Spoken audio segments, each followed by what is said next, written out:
ایمان پلورونکي 113 برخه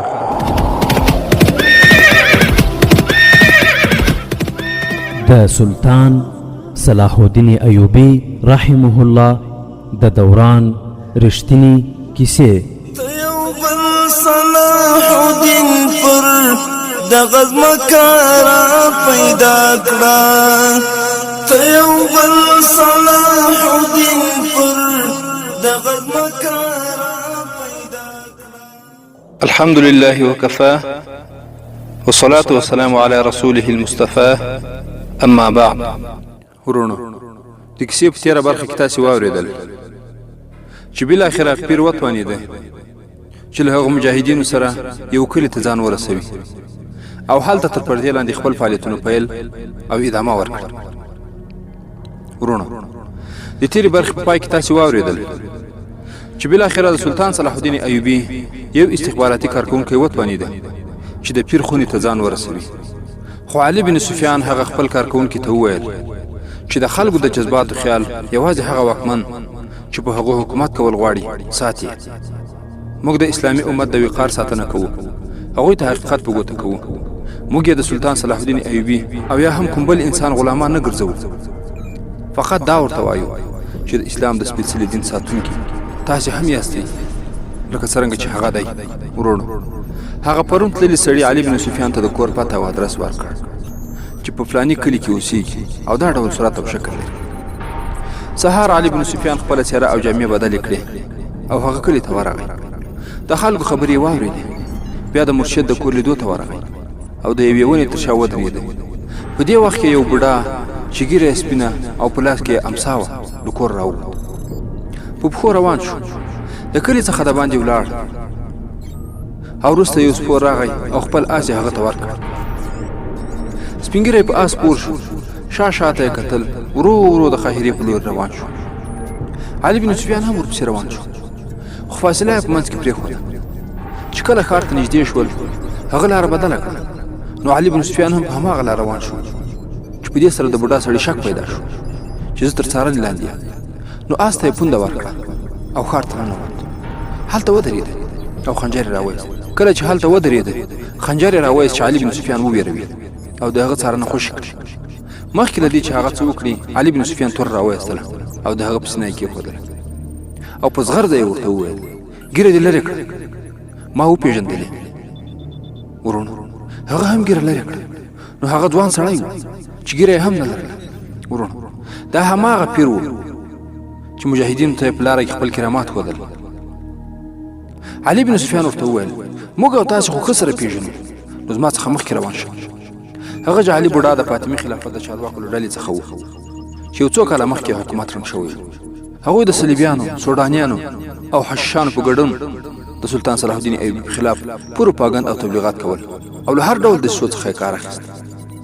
سبا شپه د مصري استخباراتو غړی هماغه کور ته ولاړ چې مخکې ورغلی و. مرید ورته د ډنډ په غاړه ولاړ و چې کله هغه ورغی نو له ځان سره یې ننایست. دا ځل یې بلې خونې ته بوت او دروازه یې ورپسې بنده کړه. خو ورونو جاسوس پوه شو چې ونیول شو، نو په فکر او سوچ کې ډوب شو. لږ ځنډ وروسته د هغه دوه نجونو څخه یوې دروازه خلاصه کړه، دننه راغله او د شا له خوا یې دروازه ورپسې بنده شوه. په خندا یې وویل ما پېژنې؟ هېره کړې خو دې نه یم. زما په ټاټوبي کې لیدلو مې اودام څخه ټوپ کړل، خو افسوس چې ته په خپل وطن کې بندي شوې. د استخباراتو غړي نجلۍ ته وکتل، نو سترګې یې ځای پر ځای باندې ودرېدې، ځکه هغه یې وپېژندله. بیا ورته وویل ستا په څېر د ښکلې نجلۍ په دام کې هر څوک نښلي. ورونو دا داسې کیسه وه چې د علي بن سفیان د استخباراتو د ادارې غړی 3 کاله مخکې د خپلې دندې په لړ کې عکري ته تللی و او هلته یې د یو عام احصایي په توګه د اسونو په ځغاسته او مقابله کې ګډون وکړ او بریالیتوب یې ترلاسه کړ. دې مقابلې ته د چارواکو برسېره د عیسایانو مشر پاپ چې د لوی صلیب ساتونکی به ورته ویل کېده هم راغلی و. د علي بن سفیان سړي چې خپل کمال وښود، نو د جاسوسي ادارې د کارکوونکو د سپرلي زده کولو استاد وټاکل شو چې په لومړي ګام کې هغه ته د څو پوځي افسرانو لورګانې وسپارل شوې چې هغه تر روزنې لاندې ونیسي، ځکه دا نجونې د جاسوسۍ لپاره استول کېدې او باید تکړه اسپسپرې هم ورڅخه جوړ شي. ورونو په هغو نجونو کې یوه دا هم چې اوس له همدغه سړي سره یوازې په کوټه کې ناسته. څرنګه چې هغه ښکلی او ډېر ښایسته ځوان و، نو دې نجلۍ ورسره په هغه ځای کې مینه او محبت پیل کړ، چې بالاخره نجلۍ هغه ته وویل که ته ما قبلوې زه خپله دنده خوشي کوم او ستا سره ځم. خو ورونو، څرنګه چې هغه د سلطان صلاح الدین ایوبي د جاسوسۍ د ادارې غړی و، نو د ورسپارل شوي مسؤلیت له مخې هغه خپله وظیفه نه شوه پرېښودلی. څو ورځې وروسته په اوکرا کې یو کس د دوی څخه ونیول شو چې هغه د عذاب ورکولو په نتیجه کې کسان په ګوته کړل، چې یو دا هم پکې و. خو هغې نجلۍ ده ته وویل هغه نیول شوي ملګري ستاسې او نورو نومونه په ګوته کړي، خو زما زړه یې نه مني، ځکه ته عیسایی او هغه مسلمان دی او ته هېڅکله د صلیب سره خیانت نشئ کولی. خو هغه ورته وویل له 1 کال راهیسې تاسې زما شاګردان یاستئ، ټوله ورځ مو له تاسې سره تېروله، خو تر اوسه پورې مو نه پېژندلم او د یو مسلمان په خوله باندې زه جاسوس شوم. دا ډېره د افسوس خبره ده. په هغه وخت کې نجلۍ ورته وویل که په حقیقت کې جاسوس هم وې نو زه به ستا څخه دفاع کوم او ته وارخطا کېږم. خو هغه په دې خبرو کله باور کولی شو. له خپل کار څخه په فارغېدو خپلې کوټې ته راغی، جامې یې بدلې کړې، بیا بڼ ته ولاړ. هلته یې څو قدمه ووهل چې کله په دې مطمئن شو چې څوک یې نه څاري، د خپل مشر کور ته ولاړ. هغه له موضوع څخه خبر کړ. هغه ورته له عقرې څخه د وتلو مشوره ورکړه. بېرته کوټې ته راغی، لمونځ یې وکړ او بیا په کټ کې د آرام لپاره پرېوت. سهار یې اودس وکړ، د طبیلې په لور روان شو. په آس یې ځین وتاړه او په اطمینان سره سپور شو او بیا د عقرې څخه ووت. خو ورونو، نجلۍ په هغه وخت کې ناامیده او نامراده پاتې شوه او تر اخره پورې د خپل محبوب په غم کې وه. خو کله چې قاهرې ته همدا نجلۍ له پیر سره راغله، نو پرون شپه یې دا د کړکۍ څخه ولیده، نو شک یې پرې راغی. خو نن شپه یې هغه بلکل وپېژانده. نو ده ته یې وویل 3 کاله وروسته سره ګورو، ما ته وپېژندلې، ما خو ستاسې سره د خپلې مینې څرګندونه هم کړې وه. کاش ما ته دې راز را کړی وای، زه به ستاسې سره راتښتېدلی وای او د اسلام د سپېڅلي دین په دایره کې به شامله شوې وم. په دې شپه د استخباراتو غړي ورته وویل ستا په زړه کې اوس هم زما سره مینه شته؟ نجلۍ وویل ولې نه، خو اوس مسؤلیت پرې غالب شوی دی. دا ستا جرم دی چې ما ستاسې لپاره د جاسوسي دنده پرېښودله، خو تا زما په مینه باندې پښې کېښودلې، د جاسوسي په ډنډ کې دې واچولم. په دومره لویه موده کې زه ناپاکه شوې یم، د اسلام د سپېڅلي دین په خلاف کرکه زما روح ته رسېدلې ده. خو ده پوښتنه وکړه مرشد او پیر مسلمان دی که عیسایي؟ نجلۍ وویل دا پوښتنه تا ته څه ګټه رسوي؟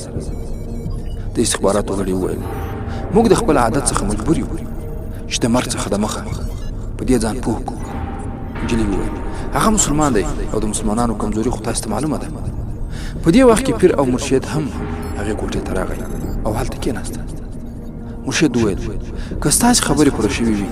نجلۍ جاسوس ته په خوږو سترګو وکتل او بیرون ولاړ.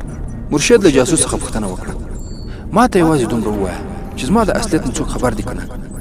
جاسوس ځواب ورکړ د دې نه زه انکار نشم کولی چې دا زما دنده ده، خو زه دلته په دې نیت نه یم راغلی.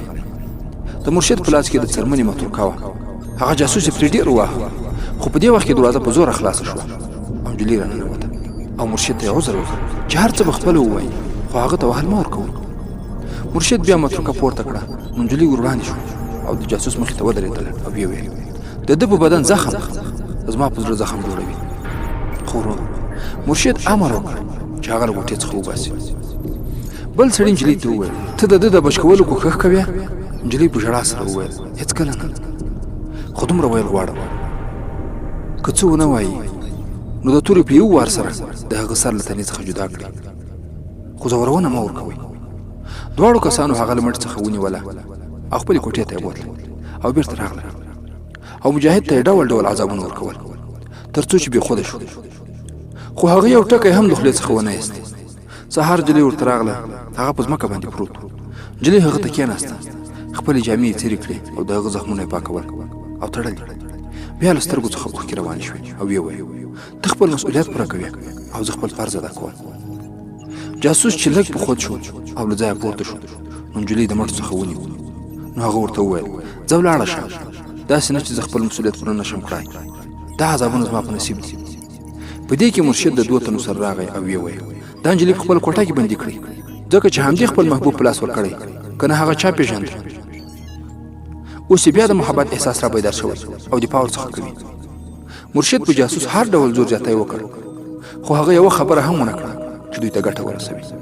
ورونو هلته بیا علي بن سفیان تر ډېره وخته پورې خپل جاسوس ته ناست خو چې ناوخته شو او رانغی نو شک ورسره پیدا شو چې خامخا به نیول شوی هغه سمدستي دوه ګروپونه سرښندونکي له ځانه سره واخیستل او کلي ته ولاړ هلته یې دومره په چالاکۍ سره کور کلابند کړ چې هېڅوک هم خبر نه شول مرشد سره له خپلو ملګرو ونیول شو یوه نجلۍ په کوټه کې پرته وه چې خنجر یې په سینه کې ننوتی او بله روغه ونیول شو خو ورونو په دغه وخت کې د کلي ټول خلک راټول کړی شول او بیا مرشد د هغوی په وړاندې حاضر شو او خپل اصلیت یې بیان کړ هغه ټولو خلکو ته وویل چې موږ څوک یو او د څه لپاره دلته راغلي هغوی چې کوم کرامتونه ښودل د هغې په هکله هم خلکو ته داسې وویل شول زما سره یوه ډله کسان چې هغوی به دا شیان پټول او ما به بیا نښانې ورکولې او هغه شیان به بیا خلکو را پیدا کول هغوی هم ټول علي بن سفیان د خپل ځان سره بوتل خپل ملګري یې په قاهره کې هم وروښودل چې ځینې مسلمانان هم ورسره ورونو سلطان صلاح الدین ایوبي د دې څخه وروسته حکم وکړ چې د رمله د جګړې په هکله باید ټول امامان خبر شي او د هغې علتونه ورته وویل شي ټول مسؤلیت پر ما باندې بار کړي خو په پوځ باندې تور نه مه لګوه ځکه چې هغوی قرباني ورکړې کله چې د پوځ او عوامو ترمنځ اختلاف او شک پیدا شي هماغه د امت او ملت زوال دی ورونو سلطان صلاح الدین ایوبي یو غټ ټکي ته اشاره وکړه چې هغه د امت ملت او پوځ ترمنځ اتفاق خو دوی وویل چې هر ډول بار وي په ما یې بار کوي زه ورته حاضر یم زه د دې بارونو پروا نه کوم ورونو صلیبیانو چې د سلطان صلاح الدین ایوبي د نوي پوځ د مخنیوي لپاره کومه دسیسه په کار اچولې وه هغه هم د الله تعالی په مرسته باندې رسوا او هغه عاملین په خپله سزا ورسېدل ورونو د کیسې په دغه برخه کې موږ او تاسې یو بل عنوان ته داخلیږو خو زموږ او تاسې کیسه به تر همدې عنوان لاندې ادامه ولري د روح او بد روح ټکر ورونو په تیرو برخو کې به تاسې د حمص نوم ډېر اورېدلی وي چې حمص په هغه وخت کې یو ښار و حمص یو پخوانی تاریخي ښار دی چې د سوریې او لبنان په پوله پروت دی په هغه وخت کې دا سیمه او ښار غلی او چوپ ځکه چې دلته جګړه او جنګونه نه و شوي لامل یې دا و چې هلته یو لوی سیند روان و چې د هغې څخه لښکرې او پوځونه په اسانه نه شوی تېرېدلی نو په دې خاطر هغه د جګړو له میدان څخه لرې پاتې و خو صلیبیانو غوښتل هلته په مسلمانانو اوسېدونکو ویره او ډار واچوي کوم لږ کورونه چې د یهودیانو او عیسایانو وو هغوی به تبلیغات او پروپاګند کاوه چې مسلمانان په ټوله سیمه کې ناکام شوي دي او صلیبیان مخ په وړاندې را روان دي هغوی غوښتل په دې توګه مسلمانان وویروي او په راتلونکي کې دا ښار خپل کړي او یا دا چې د مسلمانانو سره مرسته او همکاري ونه کړي په دې ښار کې چې کوم لږ یهودیان اوسېدل هغوی تجارت او سوداګري کوله یوې او بلې خواته به تلل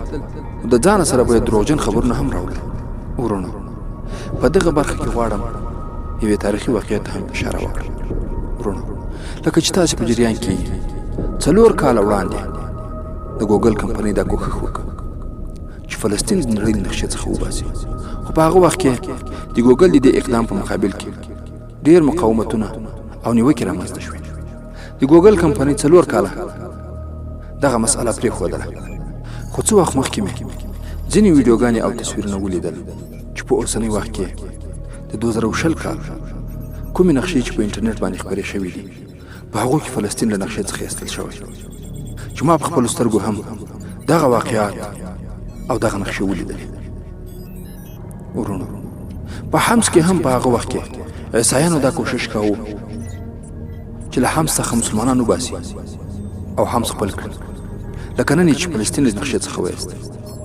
یهودیان او د اسلام ټول دښمنان د ښه په صراحت سره واوري چې پخوانۍ نقشې له مسلمانانو سره پاتې دي حتما به یو ورځ بیت المقدس بیرته د مسلمانانو لاسته راځي لکه څنګه چې سلطان صلاح الدین ایوبي د اسلام بیرغ په بیت المقدس باندې رپولی خو افسوس چې نن د بیت المقدس په مخ کې زموږ خپل مسلمانان وروڼه راته خنډ دي لکه څنګه چې د سلطان صلاح الدین ایوبي په مخ کې وو ورونو ښایي د دې په اړه باندې په آخري برخه کې موږ او تاسې یو څه تبصرې ولرو چې انشاء الله تعالی تاسې به یې واورو اوس به راځو د کیسې ادامې ته ورونو صلیبیانو غوښتل په خپلو تبلیغاتو سره مسلمانان وویروي خو کار سرچپه شو د مسلمانانو جوش او جذبه راپورته شوه هغوی په پوځي روزنې او تمریناتو پیل وکړ ان تر دې چې ځوانې او پیغلې نجونې هم دې ډګر ته راوړاندې شوې او په عسکري روزنې یې پیل وکړ د حمزه جامع جومات خطیب هغوی ته تل دا ویل صلیبیانو زموږ په سیمو او لومړۍ قبله باندې ولکه کړې او غاړ نور اسلامي سیمه هم ونیسي که موږ همداسې چوپ او غلي کېناستو نو دې معنا دا ده چې یو ورځ به موږ هم له منځه ځو او صلیبیان به بیا زموږ حیا عزت او ناموس بربادوي خو زموږ پښې او لاسونه به یې تړلي وي. ورونو که د نور اسلامي نړۍ تاریخ تاسې وګورئ اکثرو هیوادونو همداسې په پټه خوله باندې خپل هیوادونه یهودانو او صلیبیانو ته سپارلي دي.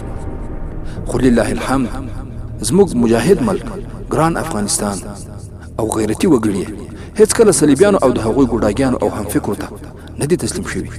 په ډېره کمه اسلحه یې له هغوی سره مقابله کړې. لوږې، تندې، زخمونه، زندانونه هر څه یې په ځانو منلي دي خو د الله د دین او له خپل وطن څخه یې دفاع کړې او په تور مخې شړلي دي. ورونو لکه څنګه چې تاسې په جریان کې چې له امریکایانو سره هوکړه سوې چې دوی به په 14 میاشتو کې وځي او همدارنګه نن 5مه ورځ ده چې بین الافغاني مذاکرات هم شروع دي او موږ هیله مند یو چې ان شاء الله تعالی په ګران هیواد باندې به د اسلامي امارت تر بیرغ لاندې شرعي نظام نافذیږي ان شاء الله تعالی. ورونو په هغو مسلمانانو کې هم همدا غیرت او جذبه وه. یهودیانو او صلیبیانو د اسلام د ورکولو او ختمولو پسې پښې او مټې رابډ وهلې وې او په هر ډول دا کوښښ کاوه چې د اسلام سپېڅلی دین په بل ډول او رنګ کې خلکو ته وړاندې کړي او مسلمانان د ځانونو غلامان کړي. هغوی د مال، دولت، ښځو او نورو وسایلو څخه کار اخیست. مسلمانان د بد اخلاقۍ په لور هڅول. د مسلمانانو غیرت او میړانه یې ختموله. د هغوی ایمانونه یې اخیستل. ورونو د هغې سیمې امام وویل یهودیانو او صلیبیانو د اسلام د ورکولو او ختمولو پسې پښې او مټې رابډ وهلې او په هر ډول دا کوښښ کوي چې د اسلام سپېڅلی دین په بل ډول او رنګ کې وړاندې کړي او مسلمانان د ځانونو غلامان کړي. هغوی د مال، دولت، ښځو او نورو وسایلو څخه کار اخلي. مسلمانان د بد اخلاقۍ په لور هڅوي. د مسلمانانو غیرت او میړانه ختموي. د هغوی ایمانونه اخلي. د مسلمانانو ترمنځ خپل منځي جګړې پیدا کوي چې د دې ټولو هدف او مقصد په نړۍ باندې خپل مطلق حاکمیت قایمول دي. ای د حمز خلکو، ای د حمز خلکو، تاسې د الله تعالی سپایان او سرښندونکي یاستئ. په داسې وخت کې چې صلیبیانو په اسلامي خاورو یرغل کړی دی او د مسلمانانو عزت او ناموس خوندي نه دی پر تاسو ټولو جهاد فرض دی. قرآن مجید فرمایي چې تاسې د کفارو مقابلې ته تر خپل توان پورې تیاری ونیسئ. صلیبیان په څو جبهو او محاذونو کې جنګ کوي. هغوی په عسکري او نظامي ځواک هم جنګیږي. هغوی د خلکو د بد اخلاق کولو او بې ایمانه کولو کوښښ هم کوي. هغوی په خپلو تبلیغاتو د اسلام او مسلمانانو سپکاوی هم کوي. هغوی د مسلمانانو په منځ کې ایمان پلورونکي هم پیدا کوي او د هغوی په وسیله مسلمانان ختموي. ورونو د خطیب د دې خطبو په برکت په حمص کې مسلمانان راویښ او بیدار شول او په شوق سره جهادي تربیه او روزنې پیل کړې. هغوی د غشو ویشتل، اسونه ځغلول، تورې او برچې استعمالول او د هغوی یادول یې پیل کړل. خو صلیبي او یهودي پروپاګند کوونکو د مسلمانانو زړونه خفه او اندېښمن کړي وو چې ګوندې رښتیا مسلمانانو ماته خوړلې او مخ په شا روان دي. څرنګه چې په دې ورځو کې د رملې پیښه او جګړه شوې وه او مسلمانانو پکې ماتې خوړلې وه نو صلیبیان ډېر خوشحاله وو. سره د دې چې د حمص په کلا باندې بالډون هم ماتې خوړلې وه خو د هغه پوځ لا په سیمه کې موجود و. خو ورونو د حمص خطیب یو ښایسته او ښکلی ځوان تبریز د احوال راوړلو لپاره دمشق ته واستاوه تر څو رښتیا او دروغ معلوم کړي. تبریز په خپل آس پور شو او د دمشق په لور باندې وخوځېد. کله چې د حماد غرونو ته ورسېد نو څه سپاره په مخه ورغلل. هغه ورڅخه د حالاتو پوښتنه وکړه چې څه حال دی. هغوی ورته وویل مسلمانانو په رمله کې ماتې وخوړه خو وروسته ملک العادل په حماد کې د صلیبیانو بادشاه بالډون ته سخته ماتې ورکړه او هغه یې له دې سیمې څخه وځغلاوه. ستاسې تګ دمشق ته ضروري نه دی ځکه هغه ډېر لرې دی. حماد ته ولاړ شئ. هلته ملک العادل او نور چارواکي شته. د هغو سره به وګورئ او خپل ځان په احوال باندې پوه کړئ. ورونو تبریز د حماد په لور روان شو. په لاره کې د مشر سالار ملک العادل سپرلي را روانه وه. هغه ورته اشاره وکړه نو الملک العادل ودرېد او هغه یې ځان ته رانږدې کړ چې څه خبره ده. تبریز وویل زه د حمص څخه راغلی یم او د هغه ځای مسلمانانو د احوال لپاره راستولی یم چې حالات څرنګه دي. د ملک العادل سره حسن بن عبدالله د علي بن سفیان مرستیال هم ملګری و. هغه تبریز له ځانه سره خیمې ته بوت او هلته یې په ټولو خبرو پوه کړ. هغه د حمزه خطیب په نامه یو پیغام هم ورکړ چې په هغې کې لیکل شوي وو تاسې خپل کار همداسې روان وساتئ خو چې څوک درڅخه پوه نه شي. ورونو اصلا حسن بن عبدالله خطیب ته 4 کمانډوي استادان ورکړي وو چې په حمص کې مجاهدین وروزي. په همدې خاطر په حمص کې د خطیب تر څارنې لاندې پوځي روزنه روانه وه چې هلته سرښندونکي وروزي او د اړتیا په وخت کې ورڅخه کار واخلي. بله دا چې د صلیبیانو په لښکرو باندې کمانډوي حملې وکړي او هغوی په اسلامي خاورو کې قرار ناستې تفریح نه کړي. تبریز د حسن بن عبدالله پیغام له ځانه سره راواخیست او د حمص په لوري باندې روان شو. څرنګه چې هغه یوازې و نو غوښتل یې د کوم کاروان یا ملګري سره یو ځای او خپل ځان کور ته ورسوي. خو وروڼو په دې حالت کې د حمص په لوري یو کاروان روان و چې په هغې کې یهودي سوداګر، 2 عیسایانې کورنۍ او څه پیاده کسان. تبریز د همدې کاروان سره ملګری شو ځکه چې هغوی هم حمص ته تلل. 2 شپې په لاره کې راغلی او درېیمه ورځ د غرمې څخه وروسته په اسمان کې وریځ راغله او هرې خواته خپره شوه. لږ ځان وروسته باران هم پیل وکړ.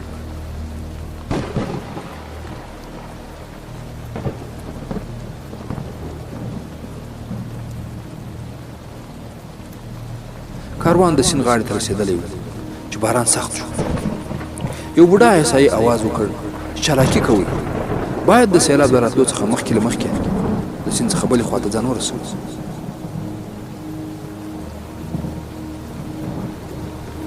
په دې حالت کې څه کسان په اسونو، څه په اوښانو او څه پیاده روان شو. هغوی دې ته فکر ونه کړ چې کیدای شي سیلاب زر راشي ځکه باران د هماغه لوري څخه راروان. هغوی په سیند ورګډ شول.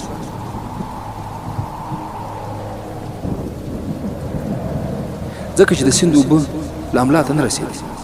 هغوی ټول په ډېر ډاډ اوبو ته داخل شول او کوښښ یې کاوه چې مخکې له سیلاب څخه تېر شي.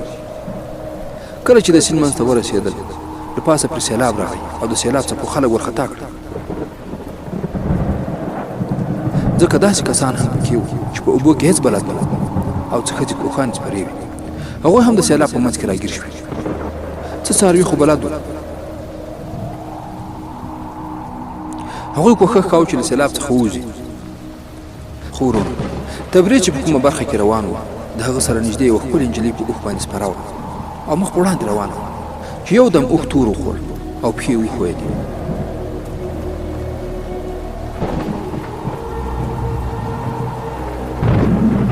اوښ لږ تاو راتاو او بیا چپه شو. نجلۍ له اوښ څخه پرېوته او سیلاب واخیسته. تبریز خپل آس هغه لوري ته کړ چې سیلاب تیز او نجلۍ یې مخکې روانه کړې وه. هغه سمدستي له آس څخه راکښته شو او نجلۍ ته یې ځان ور ورساوه او هغه یې راټینګه کړه. څرنګه چې هغه اوبه اخیستې وه نو تبریز ته یې هم څو غوپې ورکړې ځکه هغې زور کاوه او دې زور تبریز ته تاوان رسوه. څرنګه چې تبریز تکړه او غښتلی ځوان و نو هغه یې راقابو کړه او ټینګه یې راونیوله. لږ لږ د غاړې په لور باندې وخوځېد خو سیلاب هغوی همداسې مخ په وړاندې باندې روان کړي. تر 1.5 یا 2 میله فاصلې وهلو وروسته تبریز د نجلۍ سره د سیند غاړې ته راووت. نجلۍ بېهوښه او بې سده په خاورو او خټو ککړه وه. هغه یې پړ مخې څملوله او څو ځله یې ورته ګېډه زور کړه چې اوبه یې له خولې څخه راووتې. باران له هماغسې روان و. تبریز هغه په اوږه باندې راوړه او د غونډیو تر منځ روان شو.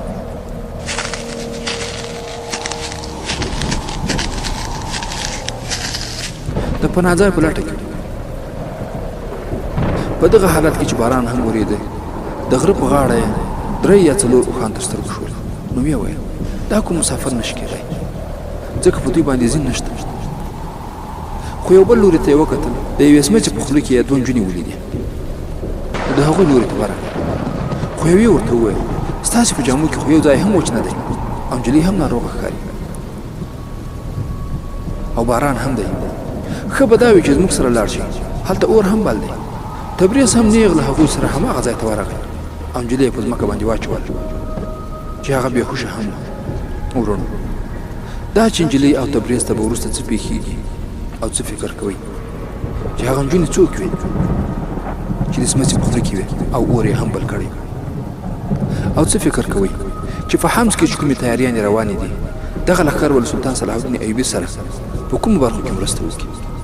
ورونو دې او د دې ته ورته پوښتنو ځواب به په راروانه برخه کې واورئ ان شاء الله تعالی. د 113 برخې پای.